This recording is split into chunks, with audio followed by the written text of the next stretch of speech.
Olá gente, tudo bem? Sou o professor Silmar Neck, eu professor de administração aqui do Rico Domingues Concursos. Eu vou trabalhar uma dica hoje sobre gestão por competência, que tem caído bastante ultimamente nos concursos que a gente tem, principalmente concursos de âmbitos mais nacionais, né? E órgãos estaduais, órgãos federais têm cobrado bastante gestão por competência, tá? Então a gente vai trabalhar um pouquinho. Só que antes de entrar diretamente no tema gestão por competência, eu queria só dar um destaque para esse por aqui no meio. Não só em gestão por competência, gestão por processo ele aparece. E às vezes ele aparece um pouquinho diferente também, gestão de competências, gestão de processos. Galera, quando tiver um de ao invés de por, é algo mais simples. Por exemplo, processos. Gestão de processos, basta a gente gerenciar 2 ou 3 processos no dia a dia que está tudo certo.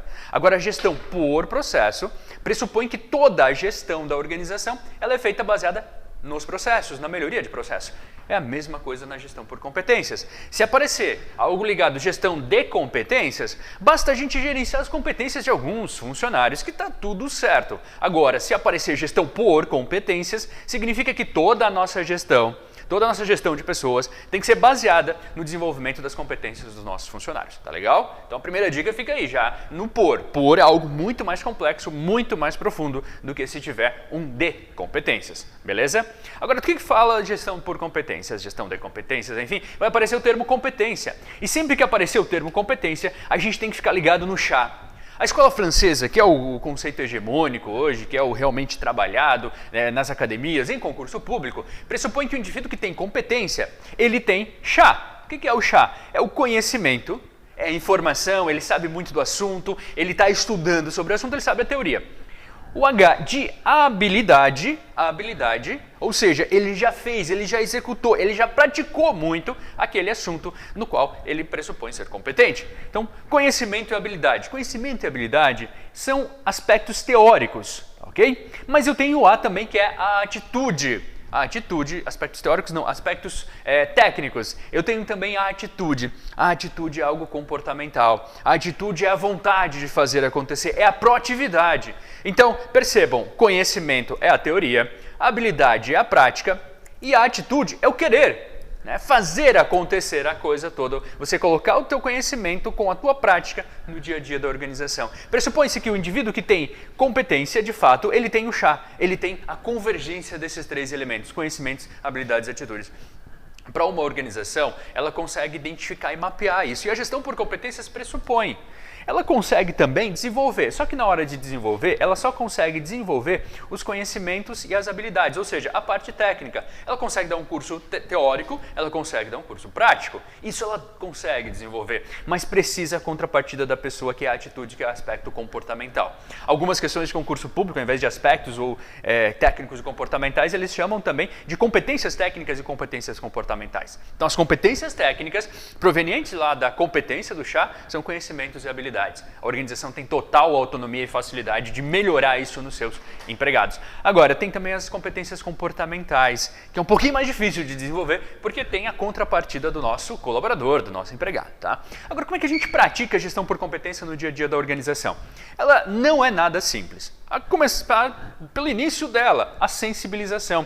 Toda a estrutura da organização, todos os elementos, todas as figuras da organização precisam estar conscientizados da necessidade da gestão por competência. Todo mundo tem que estar ciente, todo mundo tem que abraçar e vestir a camisa de fato. Começa nessa sensibilização. Depois eu tenho que definir as competências que são de toda a organização, as chamadas competências organizacionais.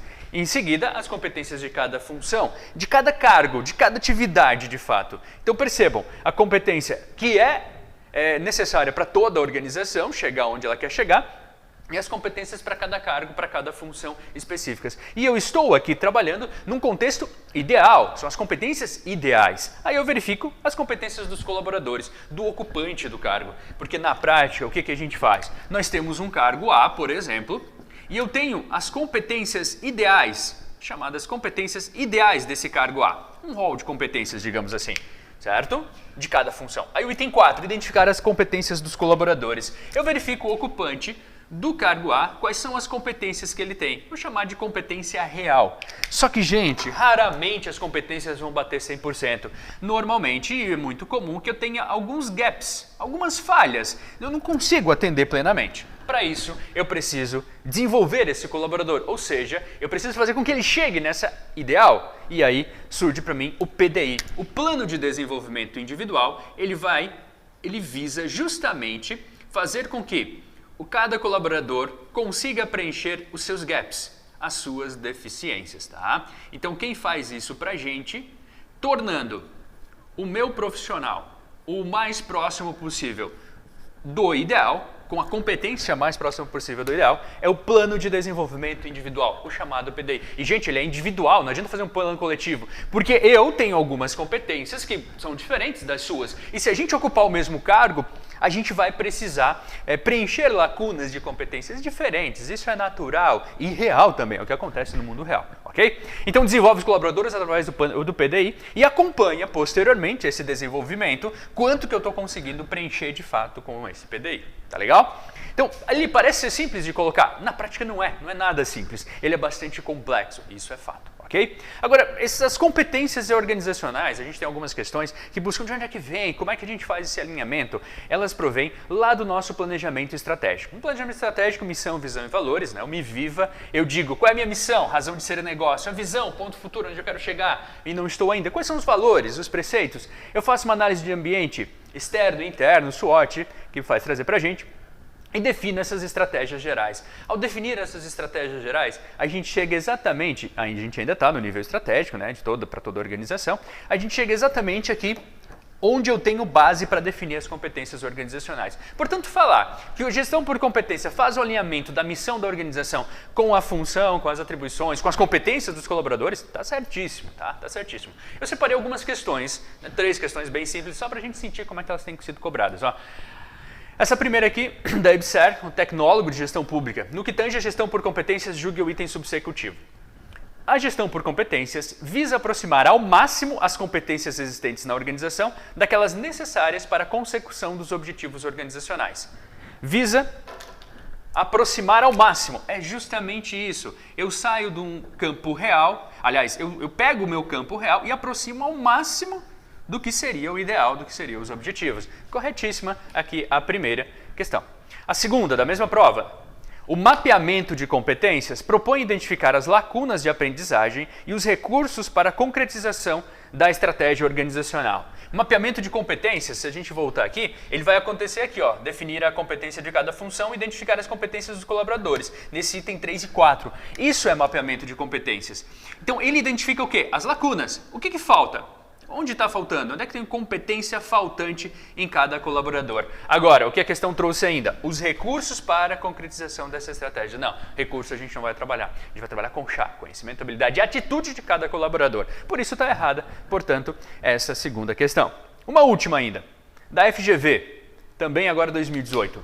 Muitos gestores e colaboradores de organizações de vários tipos e tamanhos consideram a avaliação de desempenho praticada por suas organizações como uma ação contaminada por fatores subjetivos e por vieses que distorcem seu propósito.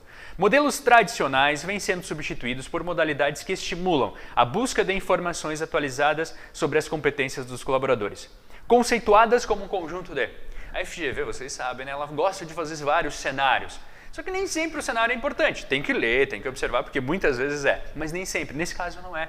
Nesse caso, o que ela quer simplesmente? Ela quer saber o conceito de competência. E o que é competência? Lembra que eu comecei falando? É o chá. Conhecimentos, habilidades e atitudes está aqui na letra C. Conhecimento, habilidade e atitude. Só tem que ficar ligado, porque às vezes, se a banca quiser complicar, ela joga um outro chá. E aí tem que tomar cuidado para não tomar o chá errado e dar uma viajada na prova, tá? Então, conhecimento, habilidade e atitude, portanto. Beleza? Na uma última dica, gasta aquele esforço diário todo dia para estudar um pouquinho.